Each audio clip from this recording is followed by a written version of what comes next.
Don't miss the brand new C-ROC Cruiser for X-Wing Miniatures. Spiky bits. What's up, X-Wing Maniacs? Baer with you today.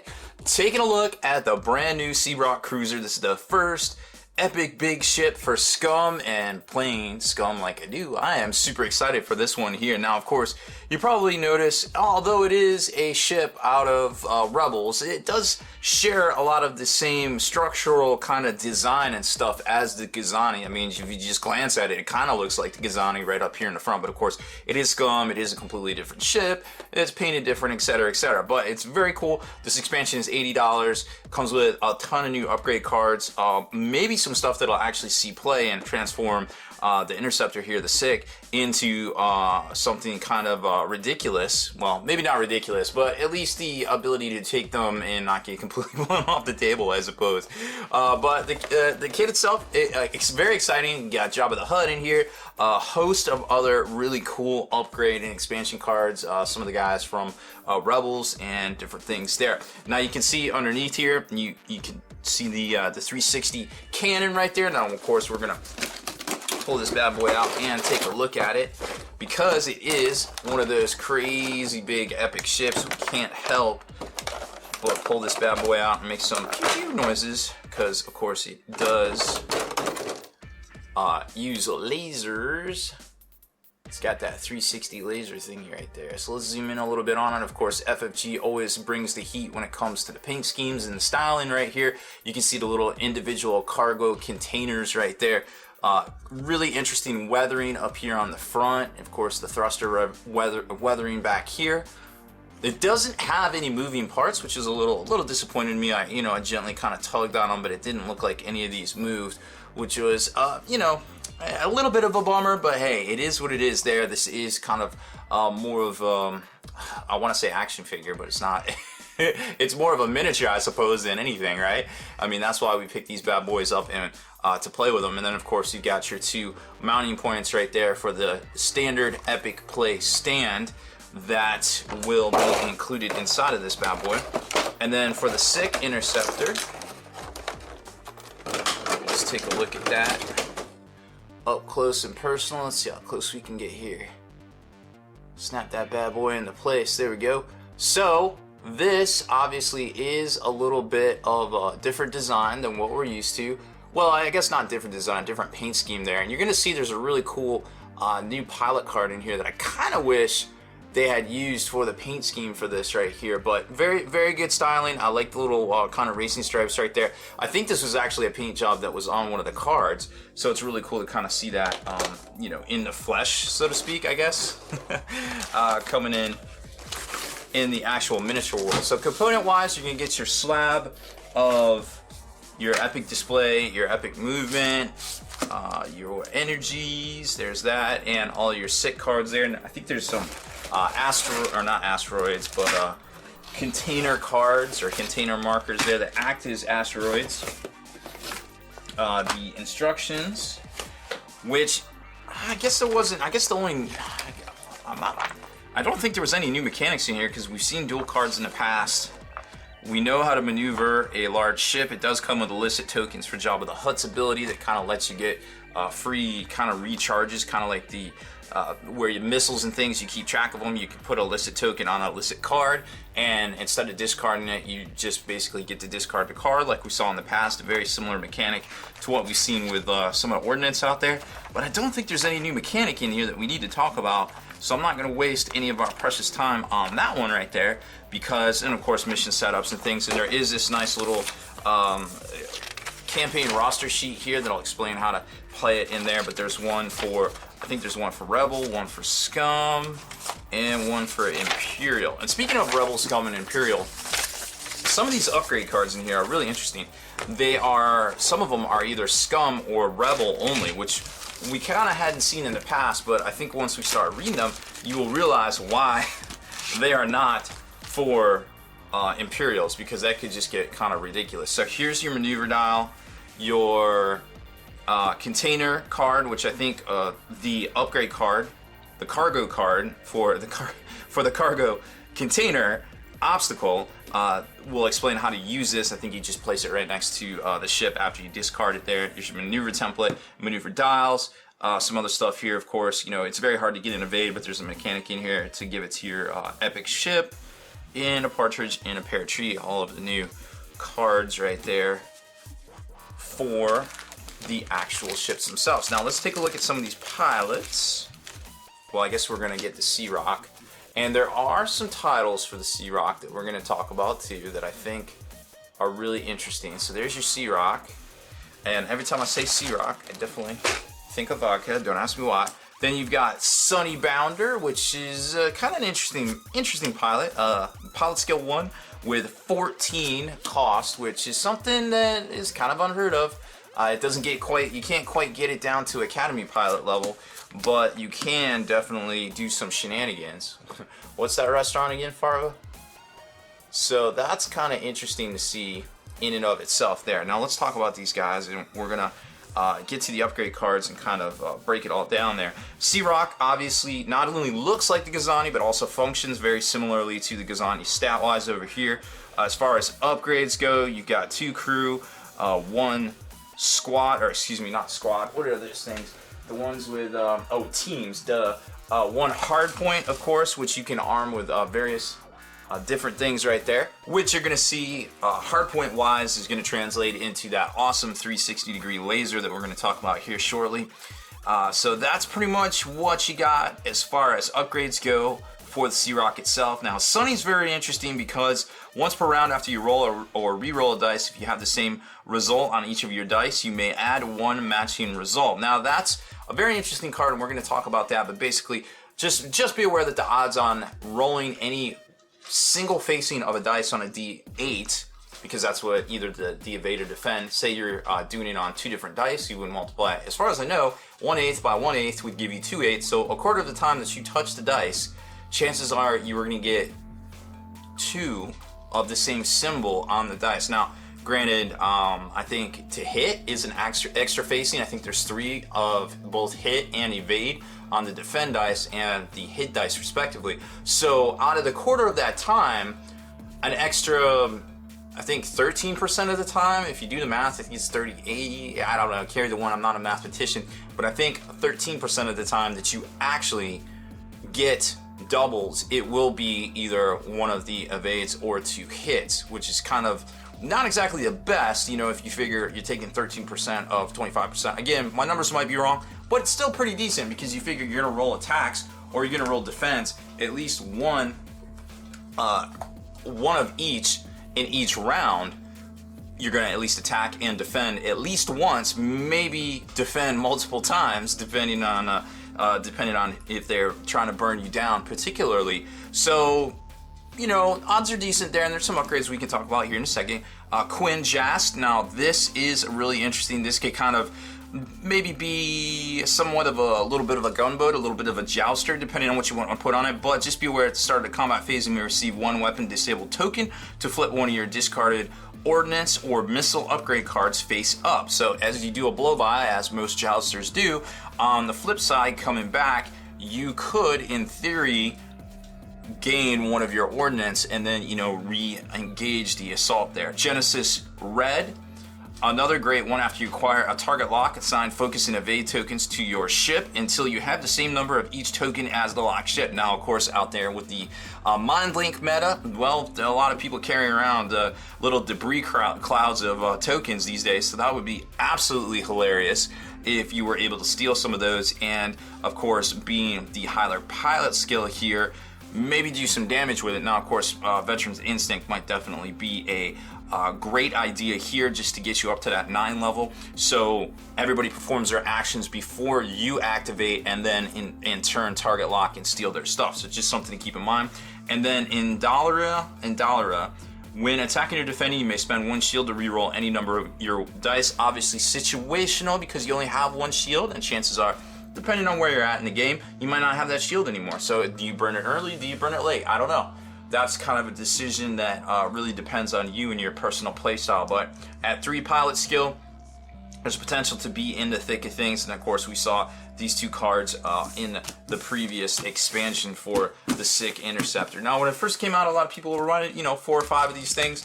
Not so much anymore, but hey, with these upgrade cards, it may just kind of turn back into that sort of thing. Now, let's take a look at some of the actual upgrades themselves. Of course, we've got Jabba the Hutt, which everybody kind of knew was coming by this point, but there it is. And Asmorgan, which is the C-ROC's actually his ship. Vizago, really interesting mechanic there.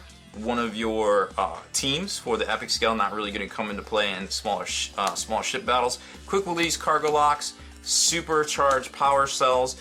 There's your hardpoint heavy laser turret. And then you've got the really interesting Sick Interceptor title with the FAQ included in it, because remember, that's new, increase your hull value by 1. So it used to not be on there until they FAQ'd it. So now you've got one of the actual title there. Pulsed Ray Shield, which is also another interesting one. So we're gonna kind of tick-tack back and forth between titles, Epic play ships, and not. And normal play ships here. So Jabba the Hutt obviously is a really interesting mechanic. When you equip this card, place 1 illicit token on each illicit upgrade card in your squad. When you're instructed to discard it, you may discard the token instead. We've seen that before with Ordnance. Obviously, nothing too groundbreaking or revolutionary there. He does cost 2 crew to equip onto your ship. He is 5 points to put into your squad. So I think that, I want to say that restricts him to pretty much the Houndstooth only to fly in X-Wing if you aren't putting him on the C-ROC itself. Now, as Morgan, at the start of the end phase, you may spend 1 energy to replace a face-up crew or system upgrade, or excuse me, team upgrade card you have equipped with another upgrade card of the same type of equal or fewer squad points. So that basically lets you sideboard out a card from outside of the game into the game, assuming you still have that ability in face-up, etc., blah, blah, blah, blah. So that's kind of exciting there, and along the same thought process here, you got Vizago, which does the same thing, but look at that. He lets you do it with an illicit upgrade card, and he is just a normal crew. So you could theoretically play him in normal X-Wing and swap out some illicits. You know, if you have maybe Glitter Stem. No, I guess you would use Glitter Stem. Say you have, I don't know what you could field, but if you knew the end was coming, you could switch to like Dead Man Switch or something maybe. It's kind of situational. Let's see what our options are. Now you got my brain going here. Let's take a look at our illicit upgrades. So we've got, what do we got available here? So we got Cloaking Device, Glitter Stem. Oh, I guess you don't have to, oh no, you do have to discard Glitter Stem. Yep, that's what I thought. Feedback Array is really interesting. So maybe you could swap out Feedback Array for perhaps Glitter Stem or something like that if you wanted to make a stand or do a bunch of damage. Hot Shot Blast you have to discard, so that's kind of pointless. Cloaking Device, also pointless because you'd have to discard it. But Dead Man Switch would definitely be interesting to sideboard that in and go boom. I don't know, kind of still on the fence there. I'm sure much smarter people than myself can come up with a combo for that one there, but it was just interesting to me, and I thought we should definitely mention it there. So then we get into Thug Droids, which again, when attacking, you may change one of your attacks to a critical result, which is pretty decent for putting on a large ship. Quick release cargo locks. This is going to let you, at the end of your activations phase, you may discard this card to place 1 container token, and I think somewhere in the rules it says you just place it next to the big ship itself. Supercharged power cells. Another piece of cargo you can equip. When attacking, you may discard this card to roll 2 additional attack dice. So that's kind of it's kind of spicy right there. Heavy laser turret. Now this is an interesting one. So it's going to cost you up here a little bit. It's 5 to equip, but attack, you have to spend your energy. Spend 2 energy from this card to perform this attack against 1 ship, even a ship outside your firing arc. So at 2 to 3, you're rolling 4 dice, which I feel like is pretty good value for a lot of things out there. It will definitely tear up anything that's trying to like avoid its little whale tail kind of swish to take them out. Now, we talked about heavy Sick Interceptor. It's been out there for a while. It does increase your hull value by 1, and give you the ability to take that heavy cannon, piece of ordnance, or missile launcher. Now, this is probably one of those cards that you may or may not want to put on what's his face over here. That will get you to Quinn Jast. That'll let you kind of do some jousting there with maybe a heavy cannon, or perhaps an ordnance slot, or a procket slot, or something like that. Whatever you want to do, you could probably make it happen here and get an additional hull. Light Sick Interceptor is really interesting because it's going to knock you down 2 points, which is kind of what we've seen the mechanic going to as the meta changes and older ships get worse. They are able to go back and kind of make things more relevant. You could field that with Sunny, I suppose. Get this ship down to 12.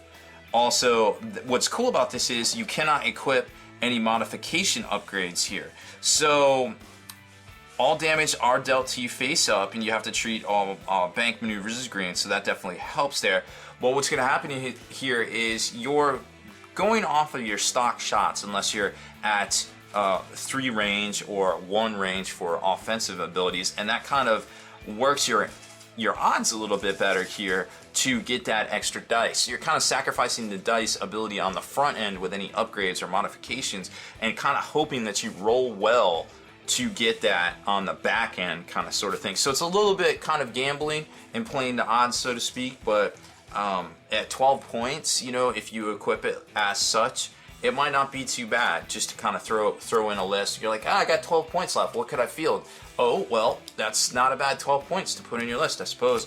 Now, Pulse Ray Shield is interesting. This is one of those crazy Rebel or Scum only modifications. During your end phase, you receive 1 ion token to recover 1 shield up to your shield value, which could definitely help out. Obviously, that's good for Rebels. However, caveat, you can equip the card only if your shield value is 1. So that's going to restrict you to the HWK, which of course is in both of these factions. Well, I kind of think it's kind of funny how that actually splashed over very conveniently, or inconveniently, depending on who you ask. But maybe there's something else coming out in the future for the Rebel faction. Don't know. I suppose I would have to look up Sabine's tie. I guess technically that counts as Rebel, doesn't it? I don't know how many shields that has, but that just dawned on me too. It might actually work. Might have to look that one off video here, because I know I don't have the card handy. So, anywho, just something to think about right here. I think we all know why this is not allowed in Imperials, because there's some abusive TIE fighters out there.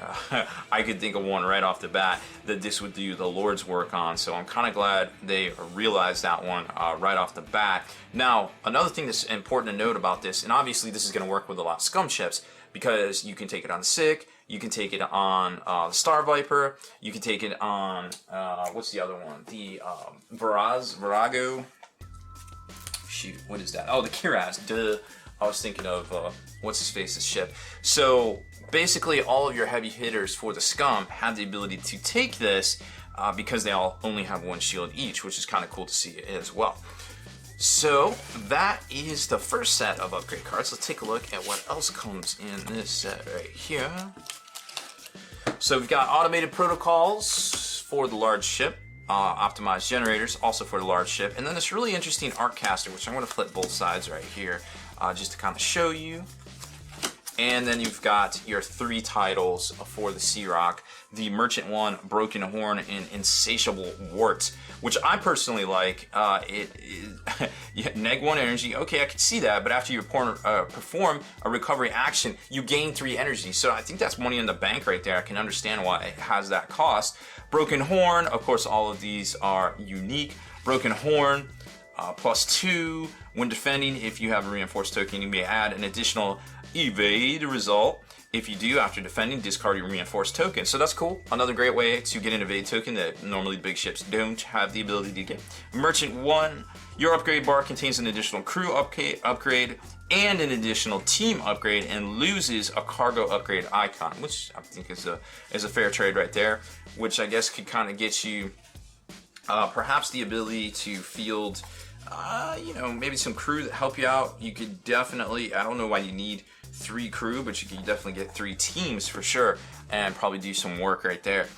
Automated protocols we've seen, optimized generators we've seen. Now the Arc Caster is really interesting. Rebel and Scum, again, only dual card. This is a cannon, so this might do pretty well in the B-Wing. B-Wings traditionally do well with cannons. Attack one ship. If this attack hits, you must choose one other ship at range 1 of the defender to suffer 1 damage. Then you flip this card. So think about how that's worded. If it's you squaring off against another ship, you're gonna have to do the damage to yourself, which is obviously suboptimal. But on the flip side, if you're going into kind of like a little mini squadron, well, you'll be able to dictate the terms of battle there a little bit better. Somebody running bigs, trying to screen something, you'll be able to do a little bit of work right there too. Now, after you use it, you flip the card over, it has to recharge, but during the start of your combat phase, you receive a weapon disabled token to flip this card. So if you are in true jouster form and you're flying up to something, you're flying by something, turning around, coming back at it for another strafing run or another attack run, well, then maybe that's the time to flip this card, get the recharge, and do your thing again. But I mean, 4 dice at range 1, I can see the appeal to that, but again, a lot of these ships, besides the SIC itself, are already doing 4 dice at range 1, at least in the Scum faction. So I think it could do some work in Rebels. Obviously, it'll do well on the SIC, but there is always that drawback. You know, you have to kind of plan your maneuvers and things accordingly. You have to recharge, etc., etc. Is to, you know, it would take an extra 2 points just to put it on a SIC because you have to get the heavy SIC upgrade. But so you're 4 points to the heavy at that point right there. So I don't know how it's all going to match up. Obviously, better players than I are going to come up with the meta, and this will either make it or it won't. But it's an interesting mechanic to see nonetheless, and I'm really stoked because, like I said, traditionally a Scum player myself, I love Scum. And it's cool that they're finally getting a big ship in and of themselves there. So first off, great ship, great potential for Scum. Not exactly sure how it's all going to shake up in the meta itself, but you know, we will see here in the near future. I think FFG did a great job on the ship, a great job on the cards themselves, and kind of making sure that we don't have as many FAQ faux pas as we've perhaps seen in the recent past, but we're getting there. This game is constantly evolving, and it is definitely moving forward at hyperspeed right now. So if you like our videos, make sure you subscribe to us here on YouTube and turn notifications on so you can be the very first to comment and like our videos here on the channel, and head over to thelongwar.net. That's the home of the battle reports for exclusive content, early access videos, and more. Become a veteran of the Long War today.